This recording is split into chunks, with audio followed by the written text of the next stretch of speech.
네, 오늘은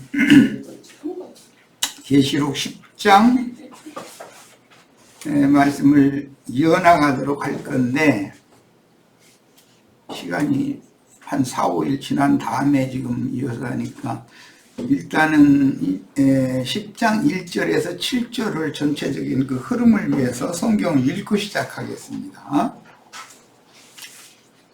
내가 또 보니 힘센 다른 천사가 구름을 입고 하늘에서 내려오는데 그 머리 위에 무지개가 있고 그 얼굴은 해 같고 그 발은 들기둥 같으며 그 손에는 표노인 작은 두루마리를 들고 그 오른발은 바다를 밟고 왼발은 땅을 밟고 사자가 부르짖는 것 같이 큰 소리로 외치니 그가 외칠 때에 일곱 우레가 그 소리를 내어 말하더라.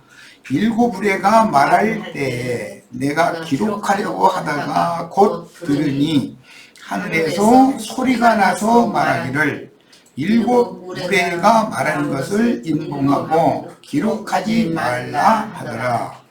내가 본 바 바다와 땅을 밟고 서 있는 천사가 하늘을 향하여 오른손을 들고 세세토록 살아계시니 곧 하늘과 그 가운데에 있는 물건이며 땅과 그 가운데에 있는 물건이며 바다와 그 가운데에 있는 물건을 창조하신 이를 가리켜 맹세하여 이르되 지체하지 아니하리니 일곱째 천사가 소리내는 날 들여 여기는 날을 그의 낙파를 불려고 할 때에 하나님이 그의 종 선지자들에게 전하신 복음과 같이 하나님이 그 비밀이 이루어지리라 하더라 그랬어요. 자, 문맥의 흐름을 잘 마음에 담아두시고 지난번 해드렸던 자료 말씀 이어서 나가겠습니다.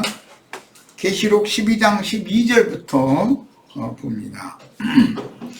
그러므로 하늘과 그 가운데 거하는 자들은 즐거워하라. 하늘에 거하는 자들에 대해서 깊은 인상을 받으셔야 되겠어요. 그러나 땅과 바다는, 여기는 땅에 거하는 자들, 바다에 거하는 자들, 그런 말이에요. 하늘에 거하는 자들이 있고 땅에 거하는 자들이 있고 바다에 거하는 자들이 있어요. 이 세상에는 세 부류의 사람들이 살고 있어요. 예창조 세계에서 하늘에 거하는 자들은 천사들이죠. 그러나 지금 복음시대 이후로는 지음받은 그 케루빔, 그룹 천사들만 있는 게 아니라 만들어진 사람을 읽고 세상에 보내심을 받았다가 그리스도 형상과 모양으로 만들어진 불꽃천사들, 치천사들이 함께 있는 거예요. 그 치천사들과 함께 거하는 자들이 있어요. 이 사람들은 이건 뭘로? 이 지상세계에서는 믿음으로 주님과 연합되어져서 주와 함께 하늘에 앉혀진 자들이 있는 거예요. 이런 사람들이 하늘에 기록한 장자들의 교회 모임에 속한 사람들이에요. 예수님이 이 땅에 오셨을 때 니고데모와 예루살렘 신전에서 대화를 나눌 때 보면 하늘에서 내려온 자 곧 하늘에 있는 인자 외에는 하늘에 올라간 자가 없느니라 그랬어요. 외적으로 볼 때는 죄 있는 사람과 같은 모양으로 육신의 몸을 입고 니고데모와 같이 대화를 하는 중이에요. 그런데 니고데모는 땅에 거하는 자였고 예수님은 하늘에 있는 자였어요. 이런 인식에 대해서 오늘 정확한 이해를 하셔야 돼요. 하늘에 거하는 자, 땅에 거하는 자, 바다에 거하는 자. 바다에 거하는 자는 세상 사람들이요. 땅에 거하는 자들은 믿는데 참 하늘, 하나님의 영인 그리스도의 영과 연합되지 않은 사람이 영적으로 주 앞에 한 영이 되지 않은 사람은 땅에 거하는 자들이다. 이건 혼적인 신자들이다 이런 말이에요. 자, 그래서 영적인 신자들, 혼적인 신자들, 육적인 이 사람들은 불신자들이죠. 이렇게 세 부류가 있게 마련이에요. 자, 이제 계시록 12장 12절 다시 봅니다. 이런 관점을 가지고 있는 거예요. 그러므로 하늘과 그 가운데 거하는 자들은, 우리는 지금 사람들의 눈으로 보면 땅에 육의 몸을 입고 살고 있지만 하늘에 있는 자고 하늘에 올라간 자들이란 말이에요. 무슨 방법으로? 승천하신 그리스도와 함께 하나님 보좌 우편에 앉혀진 자들이니까. 이것은 믿음 세계를 말하는 거예요. 그러나 땅과 바다는 그랬는데 땅에 거하는 자들과 바다에 거하는 자들은 화 있을진저.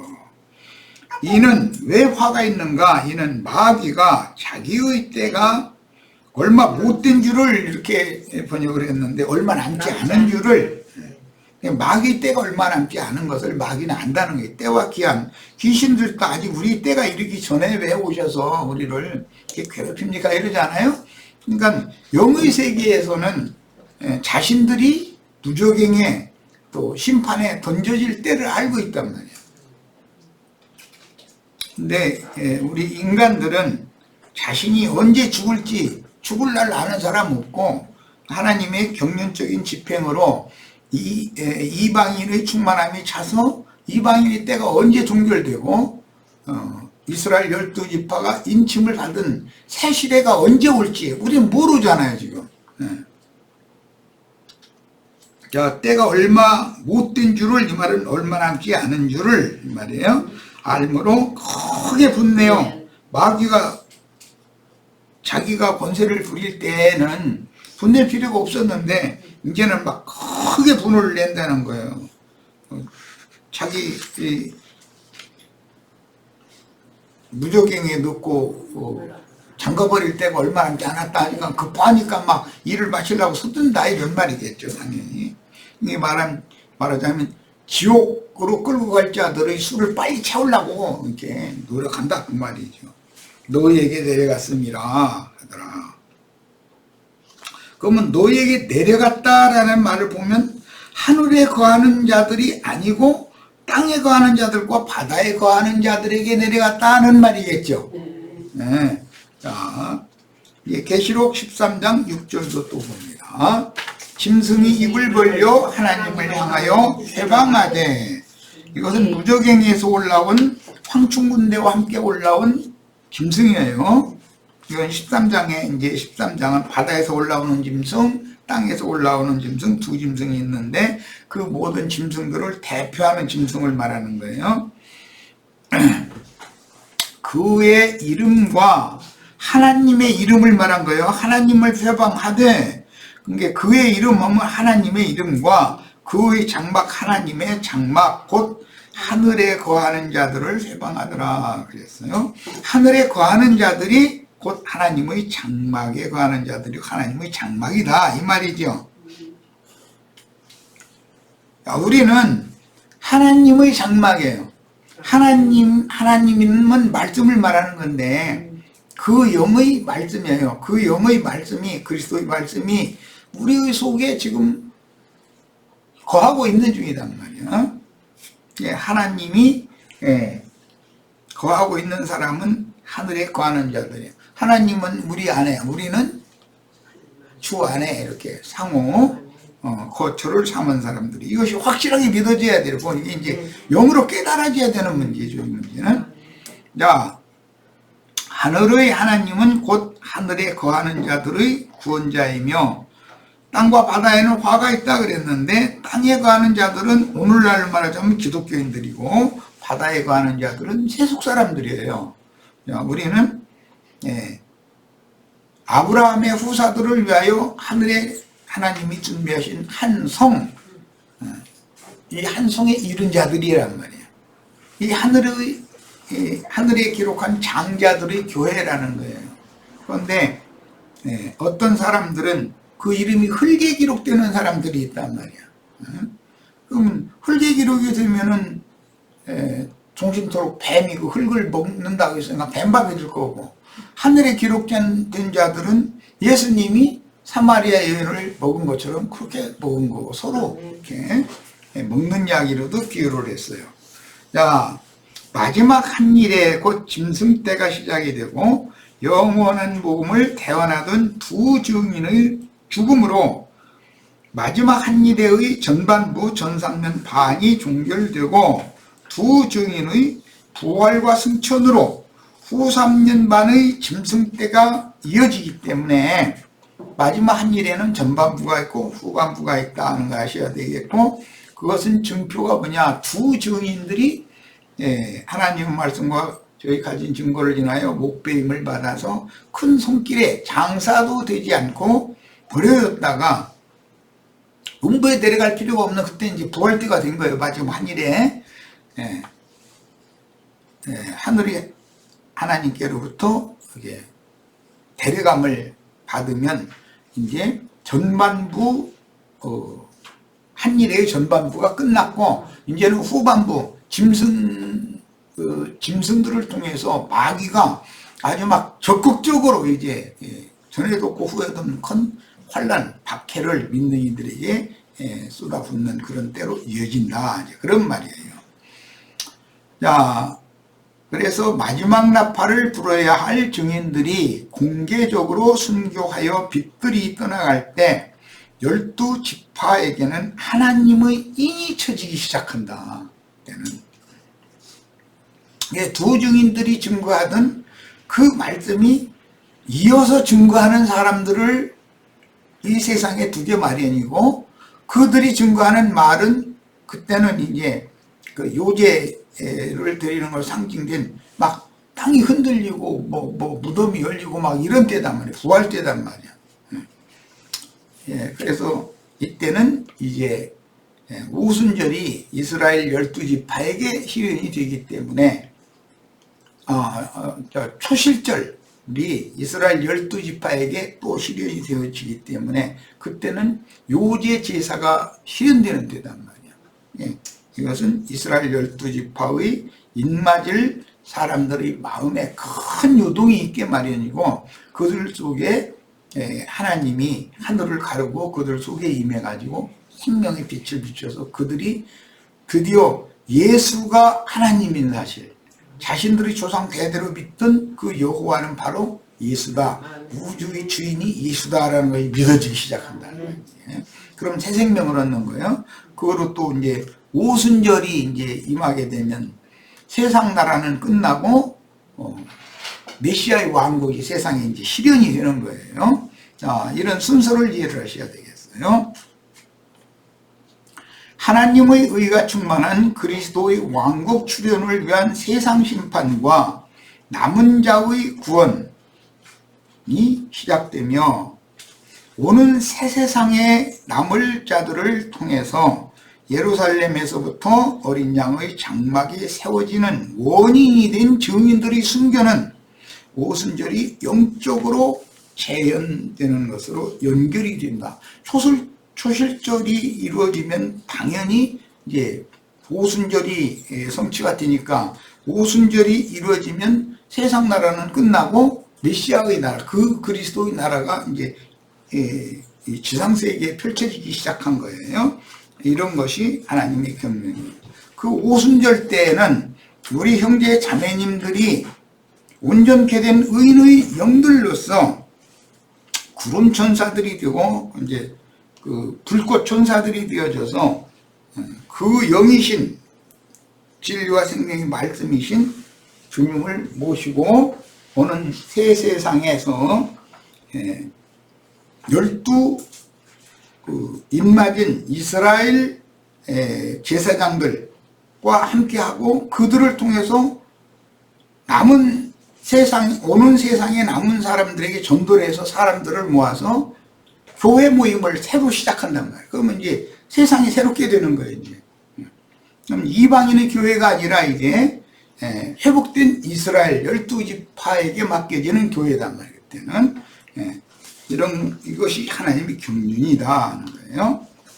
자, 큰 나팔 소리와 함께 두 증인을 죽인 큰 성의 10분 1이 무너지며 거룩한 성 새 예루살렘이 주와 함께 지상의 남은 자들에게 내려와서 거룩한 성 새 예루살렘이 내려오는 것은 지천사들과 그룹천사들이 함께 주와 함께 구름 타고 내려오는 것으로 이게 상징이 됐는데, 구름을 타고 오신다라는 말은 실제로는 주님께서 거룩한 성 새 예루살렘에 데려가신 온전케 된 의인의 영들과 함께 오신다라는 말이란 말이에요. 함께 오셔서 세상을 새롭게 하는 거예요, 이제. 자, 그때 어린 양의 장막에 들어간 자들의 12지파의 전도를 받아서 교회 모임을 새로 시작한 자들의 천막 덮개, 이건 구약 성경에는 성막의 덮개가 4겹으로 돼 있죠. 그것은 비유이고 실제로는 수종천사들인 그룹천사들과 불꽃천사들, 치천사들이 함께 내려와서 주님의 새 장막의 그 보호막이 되어준다. 오늘날 우리는 구약시대의 모든 이기는 자들과 주님이 부르시는 수종천사들이 교회 위에 덮개가 되어져서 지금 보호하고 있는 중이다. 교회를, 주님의 교회를. 각자 개인적으로는 그 마음의 생각, 그 마음을 붙들어 주시고 지켜주시는 거예요. 그런데 속에서 주의 말씀이 그 일을 하시는데, 밖에서도 모든 여건들이 악해도 햇빛이나 모든 뜨거운 것이나 이런 것에 침해를 받지 않도록 교회는 항상 보존되기 마련이다 하는 거예요. 그게 이제 구약 성경 예언에는 돌아온 무리들, 바벨론 포로 생활을 마치고 돌아온 무리들 위에 그 온전케 된 의인의 영들, 불꽃천사들이 불성곽을 이루어준다, 이렇게 표현을 했어요. 오순절 때 불꽃천사들이 주님과 함께 예루살렘 교회에 왔었잖아요. 그런 일이 반복된다, 이런 말이에요.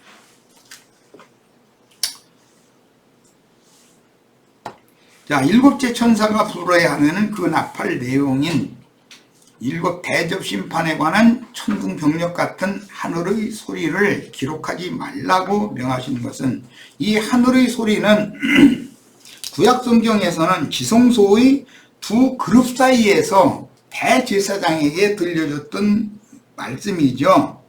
그런데 이것은 신약시대 오늘 우리에게는 치천사들과 함께 계신 주 성령께서 말씀하시는 소리다. 이 말씀이 성령과 신부의 말씀이란 말이야. 기록하지 말라고 이걸 명하신 것은 6째 나팔에 곧 뒤이어서 마지막 나팔이 모든 세대마다 부러지지만 2000년 전부터 계속 이 일이 있어 왔던 거예요. 그런데 한 세대에는 한 바퀴만 돌아. 나팔도 한 나팔만 불어. 또 그 이튿날 또 한 바퀴만 돌고 한 나팔만 불어. 이게 지금 계속 되어 왔다가 이제 마지막 나팔을 불어야 되는 때는 7 나팔을 동시에 불고 모든 백성들을 함께 외쳐야 되는 때가 온다, 이런 말이에요. 이제 그러니까 2000년 전 반모섬의 요한에게는 그 모든 말씀을 네가 혼자 다 부르면 안 된다, 이 말이란 말이에요. 여러 문책을 줬는데 그 기록하지 말고 봉에 둬라 이러면, 아니 열어준 건 뭐고 그럼 봉에 두는 건 왜 그러냐 말이에요. 이게 참 굉장히 어려운 말씀이죠. 난해한 해석하기가 굉장히 난해한 문제죠. 6째 나팔에 곧 뒤이어서 마지막 나팔이 모든 세대마다 부러지나, 반모섬의 요한이 생존한 때 7 나팔이 한꺼번에 부러지고 이방인의 때가 종결되는 것은 아니기 때문에 이방의 충만한 수가 차야 되고 그 나팔 부는 자들의 순교자의 수가 차야 되는 문제 때문에 말씀이 이렇게 기록이 된 거다 말이에요. 계시의 열쇠를 먼저 받아먹은 증인들이 충분한 기간을 기도하며 받은 말씀을 소화하여 정확하게 이해한 후에 이게 믿음으로 화합한다 그러죠. 말씀을 받으면 이게 영에서 빛비침을 받아가지고 마음에 반사돼서 마음에 믿어져야 되는 거죠. 근데 최근에 이제 내가 이제 교제를 나누는 어떤 형제가 있는데 영 안 믿어진다고. 이게 믿음은 비밀이라고 그랬어. 믿음은 비밀을 가진 자라야 장로가 될 수 있다 그랬는데 이게 참 쉬운 문제가 아닌 것은 사실인 것 같아. 내 체험만 가지고서 나는 예수가 하나님이라고 말씀 하나님이라고 이런 말이 너무나 쉽게 믿어져 가지고 그렇게 안 믿어진다는 사람을 나는 좀 이해가 잘 안 돼. 그래, 아, 사람마다 다르구나라는 것도 내가 이번에 이제 또 깨달은 거죠.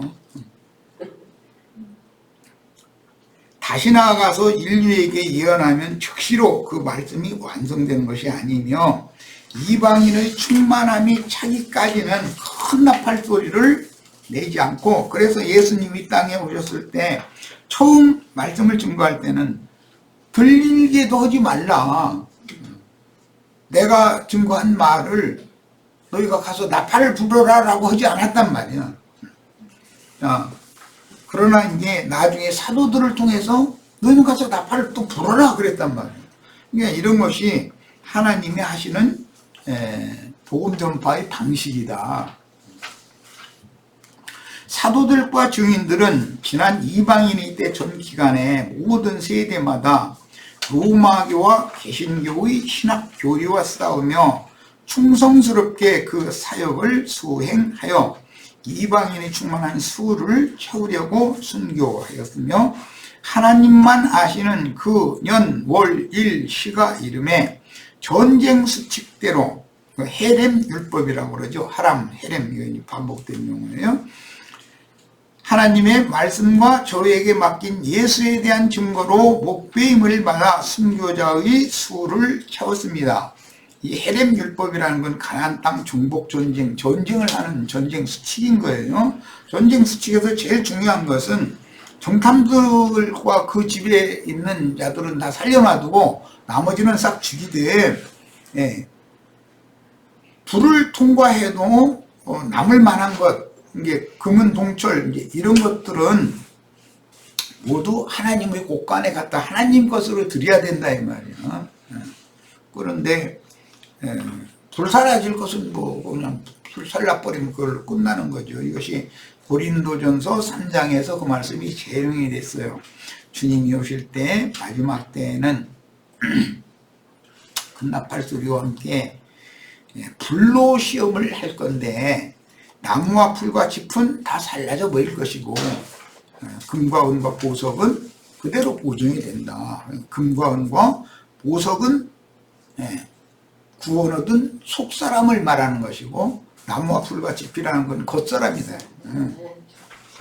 겉사람을 데려가는 것이 아니라 이제 온전케 된 속사람만, 보석 그릇만, 보석집을 세우는 것이 예루살렘 성이니까 그 사람들만 승천시켜서 그 사람들과 함께 주님이 다시 오신다. 지금 그 얘기단 말이야. 그런데 오시는 것이 과정이 이렇게 여러 가지 복잡한 과정이 있는 거죠. 자, 이제 가나안 땅에 진격한 하나님의 군대는 전쟁 수칙에 따라 무장한 군대가 7 나팔을 잡은 증인들의 앞에 나가며 7 나팔을 동시에 크게 울려 불고 하나님의 백성이 동시에 외치라는 명령이 떨어지면 여리고성, 가나안 땅의 첫 성, 가장 큰 성이죠. 여리고성을 무너뜨린 것과 같이 영적 전쟁이 이제 드디어 시작이 되는 거죠. 마지막 나팔을 불면 큰 성 바벨론, 세상 교계, 기독교계는 무너져 버리고 이제 증인들이 인마진 이스라엘 12지파가 나가서 살아남은 사람들한테 전도를 하면 이제 가나안 땅 정복 전쟁이 지금 이제 반복되는 거잖아요. 이방인일 때는 이방 땅 것까지 우리에게 보내어진 증인들이 이제 정복 전쟁을 한 거고, 오는 세상에 또 정복 전쟁이 이제 완성적으로 다시 된다 이 말이에요. 제사장 나라를 세워야 되기 때문에 그래요. 그래야 온 이스라엘이 구원을 얻는 영원 세계가 실현되기 때문에 항상 이렇게 양면 적용이 되는 것이다 하는 거예요. 자, 이번에는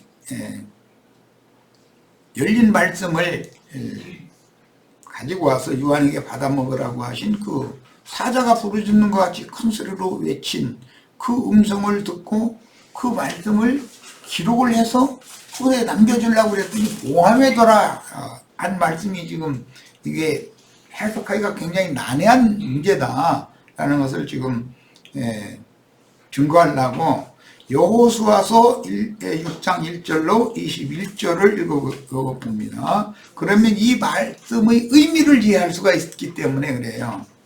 이스라엘 자손들로 말미암아 여리고는 굳게 닫혔고, 이것은 가나안 땅의 첫 성이 여리고성이에요. 출입하는 자가 없더라. 여호와께서 여호수아에게 이르시되 보라, 내가 여리고와 그 왕과 용사들을 네 손에 넘겨주었으니 너희 모든 군사는 그 성을 둘러 성 주위를 매일 한 번씩 돌되 엿새 동안을 그리하라 그랬어요. 이 사람이 만약에 한쪽으로 이 구절을 읽으면 이스라엘 군대를 하나님이 무슨 데리고서 무슨 어린이 놀이거나 장난하나 이렇게 생각되잖아요.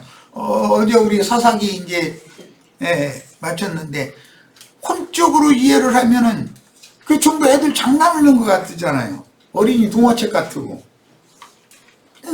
그건 영적인 사람이 아니기 때문에 혼동하는 거단 말이에요. 이게 지금 완전히 영에 있는 사람은 말하고자 하는 중심, 그 흐름을 파악을 영어로 할 수 있도록 되어 있단 말이에요.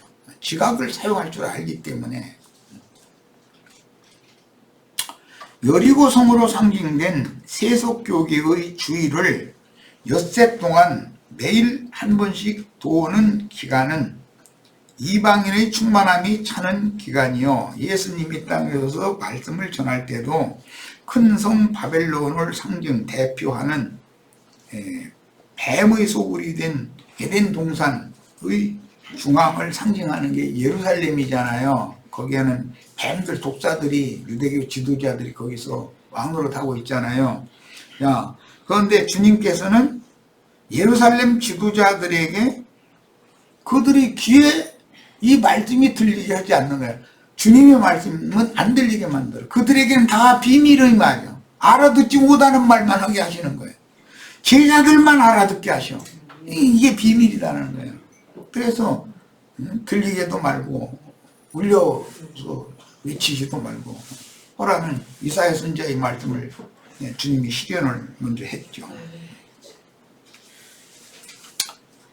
들을 귀가 있는 사람들이나에 들리는 문제, 참 제자들의 귀에는 이런 증거들이 영으로 빛이 되어져서 와서 빛이 비춰지면 자신의 마음에 반사하기 때문에 마음이 믿어지기 마련인 거거든.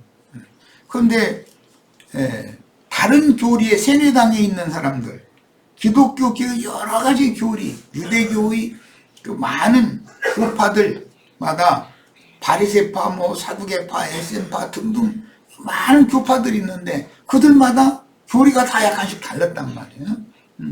그런 교리에 세뇌당한 사람들은 주님의 말씀 안 들리는 거예요. 그게 하나님의 비밀이다 이거예요. 그런데 순수한 어떤 사람들에게는 말씀이 들린 거예요. 이제. 말씀이 조금씩 들리기 시작하는데 주님의 말씀이 이해가 안 되는 부분이 너무 많으니까 주님한테 와서 이걸 풀어서 설명해 달라고 그러니까 설명을 해 주셨다는 거예요. 이런 것이 하나님은 말씀이신데 말씀을 어떤 사람들에게 들릴 때 다 듣게 전하는 것이 아니라. 그래서 그 성을 둘러 성 주위를 매일 한 번씩을 돌되 엿새 동안을 그리하라. 그러니까 때가 찰 때까지는 한 번씩만 도는 거예요. 나팔도 한 나팔만 불어. 나머지 6나팔이 빠져 있으니까 헷갈리는 거야 도대체. 이런 것 보고 뭐라고 그러느냐, 이제 이사야 선지자는 여기서도 조금 저기서도 조금 이렇게 갖다 가르치는데 그 가르침 받은 말씀 때문에 걸려 넘어지고 다 감정에 빠지고 이렇게 된다는 거예요. 중간중간 무슨 돌나리 노트 이렇게 나와 있다는 것이죠. 말씀을 그렇게 듣는다는 거죠. 예, 그렇게 가르치는 자들이 제목 설교를 하는 사람들이에요. 일요일 날만 되면 오늘은 뭔 설교를 해가지고 사람들 웃기고 감동 줘가지고 내가 인기 좀 얻어야지, 이 생각이 차 있는 사람들이에요. 그래 헌금이 많이 나오니까 이 생각이 차 있는 사람들이에요. 그런데 그게 다 사실은 주님이 하신 방법이다 이게. 처음에는 세상 사람들 불러다가는 그런 몽학 선생들한테 맡겨서 이렇게 양육을 해야지, 율법 선생들한테 맡겨야지, 완전히 육에 속한 사람들인데, 그런데 그들도 성경을 읽어야 되고 예수가 하나님이라는 거, 예수가 우리를 구원한 구원자라는 거, 이런 것은 진리를 바르게 잘 전하잖아요. 십자가에도 초보에도 이런 것은 그렇게 만드는 거예요. 그리고 나서 때가 차면 다음 단계로, 첫날мен 계속 머물러 있게 안 해. 이튿날은 조금 한 단계 더 나가는, 서울날은 또 한 단계 더 나가는 이런 과정을 거치게 만들지, 신자들을. 그래서 일곱째 날은 모든 나팔을 한꺼번에 그냥 외쳐불게 만들어버린단 말이죠. 자, 모든 나팔을 한꺼번에 외쳐본다는 말은 주님께서 내가 너희에게 앞으로도 가르칠 것이 많지만 지금은 너희가 감당이 안 되기 때문에 다 말할 수 없고, 진리의 성령을 보낼 텐데, 또 다른 보혜사를 보낼 텐데, 그가 오시면 내가 지금 하던 말을 다 생각나게 하고 너희를 모든 진리 가운데로 인도해 줄 것이다 그랬어요. 여기서도 조금 저기서도 조금, 그렇게 하는 게 아니에요. 예수님은 여섯째 날 나팔까지만 불고 지자들 한꺼번에 불어 이제 그러고 보내는 얘기단 말이죠. 예. 모든 진리 가운데로 인도를 받으면 제사장으로서 인침을 또 받게 된다 이게요. 자, 제사장 일곱은 양각나팔을 잡고 언약궤 앞에서 나갈 것이요, 일곱째 날에는 그 성을 7번을 돌며, 그 성을 7번 돈다라는 것은, 세상 교계라는 것은 이런 구조로 이렇게 돼 있다라는 것을 6날 동안까지 한 바퀴 돌면서 다 살펴본 거 아니야. 이 성이 어디가 약점이고 어디가 허점이고 이런 거 다 알고 있는 거지 이제.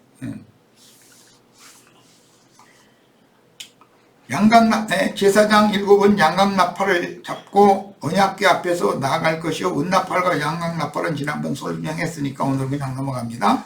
일곱째 날에는 그 성을 7번 돌며, 일곱째 날은 마지막 날이죠. 창세기에서는 안식일 날이에요. 하나님의 일이 여섯째 날에 맞춰지는 거니까 일곱째 날에는 이제 쉬는 날이에요. 실제는 구약 율법대로 자면 그 제사장들은 나팔을 불 것이며, 그 제사장들이 양각 나팔을 길게 불어. 여기 길게 부르라고 하는 것은 저 구약 성경에서는 다른 편에서 말을 할 때 울려 불지 말라, 울려 불어라 이렇게 표현이 됐어요. 그 나팔 소리가 너에게 들릴 때에는 백성은 다 큰 소리로 외쳐 부를 것이다. 자, 그 말은 여섯째 날 동안까지 하루에 한 바퀴씩 돌면서 불던 나팔이 백성들이 다 숙지되고 이해가 되어졌다 이거예요. 이제. 그러니까 백성들이 한꺼번에 모든 나팔을 한꺼번에 같이 외칠 수가 있게 됐다 이제 이 말이에요. 그리하면 그 성벽이 무너져 내리리니 백성은 각기 앞으로 올라갈지니라. 나팔 불고 외치면 성벽이 무너진다는 게 애들 장난하는 얘기밖에 더 돼. 세상적인 관념으로 생각하자면. 하심에 눈의 아들 여호수아가 제사장들을 불러 그들에게 이르되, 너희는 언약궤를 메고 제사장 7은 양각 나팔 7을 잡고 여호와의 궤 앞에서 나아가라 하고, 또 백성에게 이르되 나가서 그 성을 돌되 무장한 자들이 여호와의 궤 앞에서 나갈지니라. 그랬어요. 우리 형제 자매님들은 무장한 자들이 다 되셔야 되겠어요. 여호와의 궤를 뒤따라가면서 나팔 부는 제사장들이 있고, 그 다음에 그 뒤따르는 백성들은 한꺼번에 이제 외치는 거예요. 그런데 하루에 한 바퀴씩 돌면서 나팔을 불었던 내용을 이 백성들은 그걸 경험을 했으니까 다 알고 있는 거야. 모든 나팔의 내용을 이제 모든 진리 가운데로 인도를 받을 때가 됐다 이 말이에요. 이제 부분적으로 인도를 받던 모든 성도들이 그 마음에 체계적으로 모든 진리가 다 성경의 말씀의 흐름에 따라서 어떻게 시작해서 어느 통로를 거쳐서 어떻게 완성되는 데까지를 다 알게 됐다 이 말이에요. 그러면 이제 함께 외치는 거예요. 여호수아가 백성에게 이르기를 마침에 제사장 7은 양각 나팔 7을 잡고 여호와 앞에서 나아가며 나팔을 불고 여호와의 언약궤는 그 뒤를 따르며 그 무장한 자들은 나팔 부는 제사장들 앞에서 행진하며 후군은 그의 뒤를 따르고 제사장들은 나팔을 불며 행진하더라.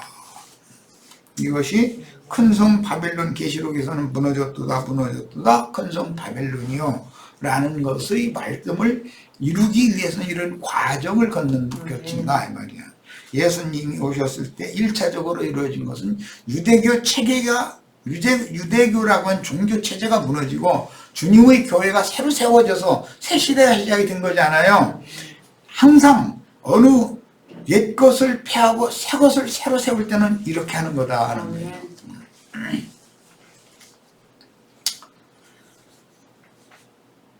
여호수아가 백성에게 명하여 이르되 너희는 외치지 말며 너희 음성을 들리게 하지 말며 너희 입에서 아무 말도 내지 말라. 그리 하다가 내가 너희에게 너희에게 명령하여 외치라 하는 날에 외칠지니라. 이 말은 알지도 못하는 말 중원중원 사람들 모아놓고서 전도한답시고 여기서도 조금 저기서 조금 듣던 얘기 가서 다른 사람들한테 하면 그 사람들 다 혼동에 빠지게 된다 이 말이에요. 네가 모든 진리 가운데로 완전하게 인도를 받아서 열린 말씀을 받아 먹은 다음에 믿음으로 다 화합이 되어져서 나팔 불 수 있는 수준까지 된 다음에 가서 나팔을 불어라 이 말이에요. 이제 하고 여호와의 교회가 그 성을 한 번 돌게 하고 그들이 진영으로 돌아갔다는데 이때의 진영은 길갈이에요. 나중에 실로로 옮기고 나중에는 뭐 베델로 옮기고 뭐 자꾸 옮기죠. 그러다가 궁극적으로는 이제 저기 블레셋의 그 5 방백에게 괴를 빼앗겼다가 다윗이 그 애를 찾아서 예루살렘에 안치를 했죠. 이렇게 이제 돌아다녀요. 그런 말씀을 이룬 것이 계시록 2장 3장에서 주님께서 7 등대 사이에 이렇게 운행을 하시는 거예요. 그런데 7 교회의 사자들을 손에 쥐고서 움직인다 이제 이렇게 돼 있어요. 붙들고 움직인다 그랬어요. 또 여호수아가 아침에 일찍 일어나니 제사장들이 여호와의 궤를 메고 제사장 7은 양각나팔 7을 잡고 여호와의 궤 앞에서 계속 행진하며 나팔을 불고 무장한 자들은 그 앞에 행진하며 후군은 여호와의 궤 뒤를 따르고 제사장들은 나팔을 불며 행진하니라. 그 둘째 날에도 그 성을 한 번 들고 진영으로 돌아옵니다. 엿새 동안을 이같이 행하니라. 이렇게 해야 되기 때문에 기록을 하지 말라겠다면 요한에게 열린 책을 주어놓고 나서 천사가 외치는 말을 기록을 하지 말아라.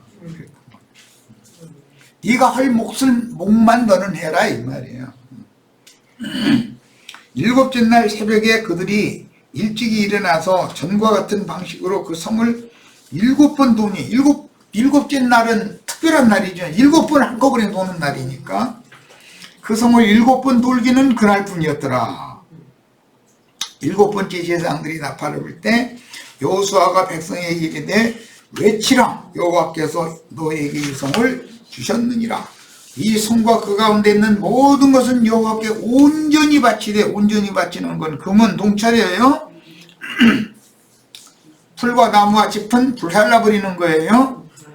자, 라합과 그 집에 동거하는 자는 모두 살려줘라. 다 심판하는데 라합과 그 집에 동거하는 자는 살려주는 거예요. 그러니까 세상 나라를 심판하실 때도 주님의 교회는 살아남을 자가 있게 돼 있다 라는 것을 누구나 알 수 있죠.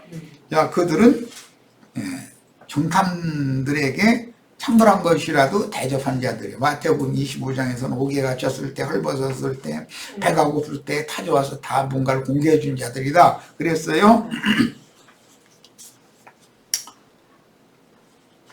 이는 우리가 보낸 사자들을 그가 숨겨 주었음이라 그랬는데, 주님이 보낸 사자들이라는 게 신약에서는 사도들이라고 그랬고 증인들이라고 그러죠. 너희는 온전히 바치고 그 바친 것 중에서 어떤 것이든지 취하여 너희가 이스라엘 진영으로 바치는 것이 대하여 고통을 당하게 되지 않도록 오직 너희는 그 바친 물건에 손대지 말라. 이 말은 주님이 피로 사신 귀한 금, 은, 귀한 그릇들을 목산으로 얻는다 해가지고 자기 종 삼지 말라 이 말이야. 하나님 것을 하나님께 드려라.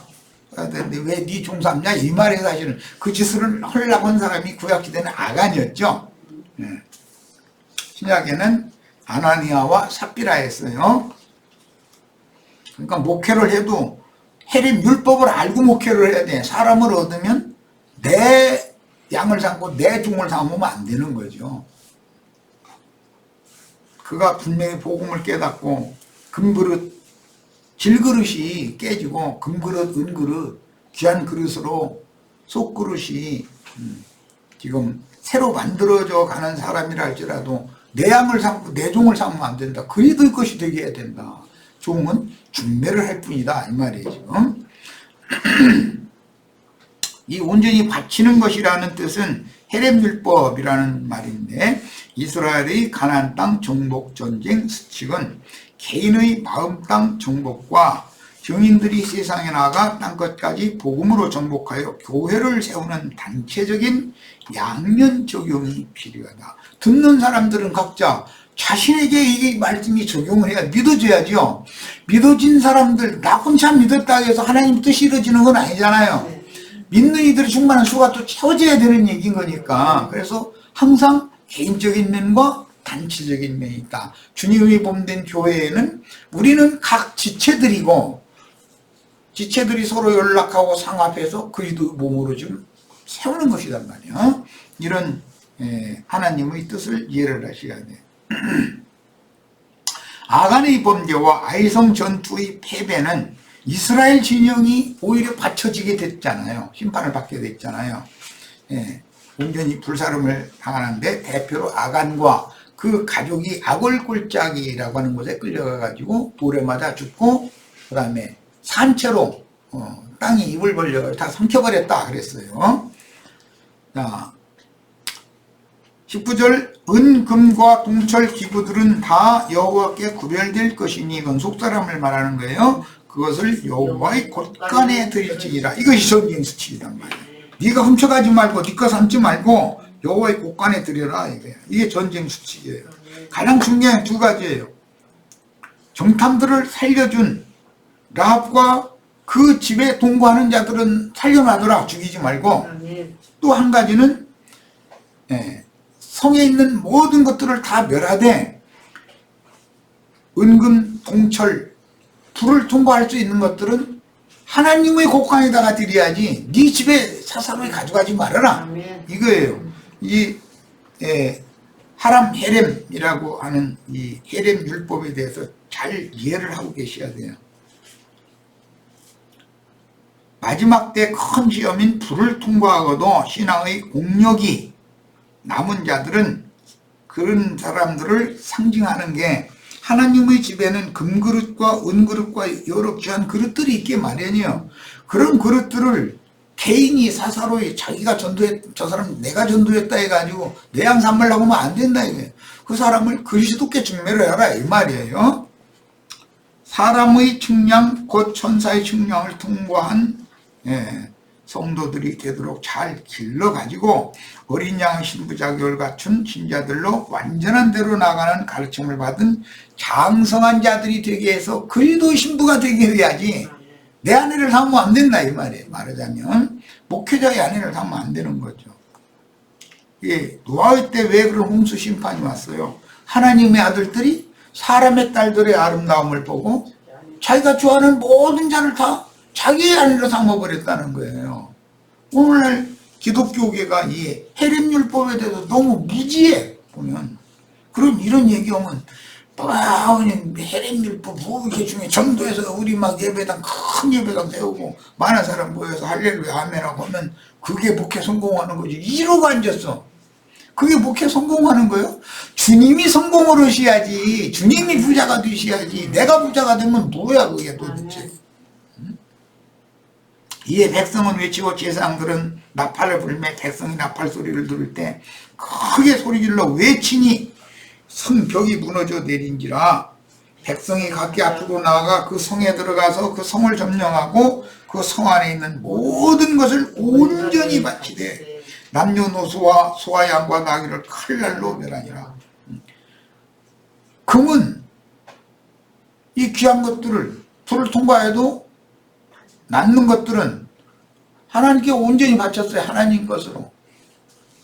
복음이 믿어져서 거듭난 속사람은 하나님 것으로 돌려드리고 겉사람은 완전히 그냥 불살라버렸단 말이에요. 육에 속한 사람들. 이것이 가나안 땅 정복 전쟁의 기본이다 이 말이에요. 헤렘 율법을 실행하는 것은 개인 구원에만 적용하면 성경의 의도가 틀어지게 마련이다. 이것을 나는 이제 강조를 하는데 속생명파는 하나님과 나와의 관계만을 가르치는 거예요. 그것은 완전히 초보의 도인데 거기에 너무 지나치게 가르침을 받다 보면 세뇌당하면 좌측으로 혹은 우측으로 딱 치우쳐버린단 말이야. 그것밖에 몰라. 균형을 잡아야 된다는 걸 몰라. 균형 잡는 얘기하면 무슨 나와 주님과의 관계지 이 말이야. 형제 자매들과의 관계까지 어떻게 그거 다 그러냐고 말이야. 나만 구원받으면 되지. 이방의 충만한 숫자가 채워져야 되니까 난 목숨을 버려가면서도 어떻게든지 해서 나가서 전도를 해야 된다. 그런 생각이 없는 거야. 그냥 너무 한쪽에 치우쳐 있는 사람이다 하는 거예요.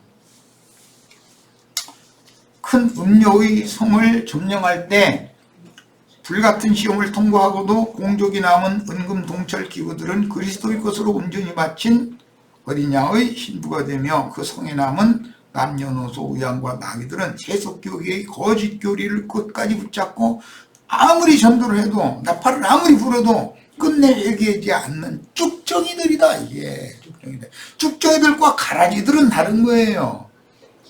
가라지는 종자가 아주 다른 거고 쭉정이는 곡식의 씨로 나서 열매를 맺었는데 결실이 안 된 사람들이다 이런 말이에요. 복음을 안 믿은 사람들이 아니에요. 그런데 여전히 어린아이와 같이 육에 있는 자들로 남은 자들이다. 그런 자들은 꺼지지 않는 쭉정이들을 불에 태운다 그랬어. 이것이 불시험이 있을 때 바깥 어둠에 버려두고 이기는 자들만, 발곡된 자들만 데려간다는 거잖아요. 자, 여기까지 해서 첫 시간 마칩니다. 시간이 좀 길어졌네.